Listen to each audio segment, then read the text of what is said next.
سابقہ وزیر اعظم عمران خان صاحب آ رہے ہیں، اور اس کے متعلق جو یوتھیا عوام ہے وہ خاصی پرجوش ہے، اور انہوں نے کل سے ہی ڈیرے لگانا شروع کر دیے ہیں، وہ جو جہاں پہ ان کا پنڈال سجنا ہے، جہاں پہ ان کا جلسہ ہونا ہے۔ تو دیکھنے میں آ رہا ہے کہ جو پی ٹی آئی سے تعلق رکھتے ہیں جو احباب، وہ بڑے جذباتی ہیں اس معاملے میں۔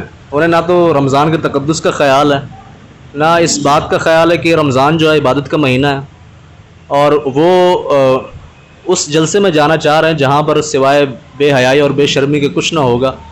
جیسا کہ وزیر اعظم عمران خان نے، سابقہ وزیر اعظم عمران خان نے، جن کی حکومت گر چکی ہے، انہوں نے حکومت گرنے سے پہلے امر بالمعروف کا ایک نعرہ لگایا تھا اور اس ضمن میں لوگوں کو اکٹھا کیا تھا۔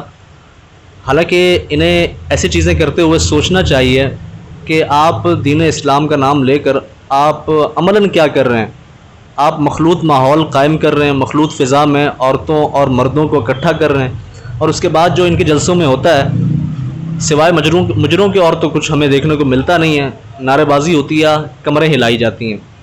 اگر یہی سب کچھ ہم نے دیکھنا ہے، یہی سب کچھ اگر ہم نے آبزرو کرنا ہے، تو وہ تو ہم کئی سالوں سے کرتے ہوئے آ رہے ہیں۔ یہ رمضان ٹرانسمیشن کے نام پر یہ ٹھمکے لگانے کے لیے، کمرے لچکانے کے لیے اور ناچ گانا کرنے کے لیے تو عامر لیاقت ہی بہت ہے۔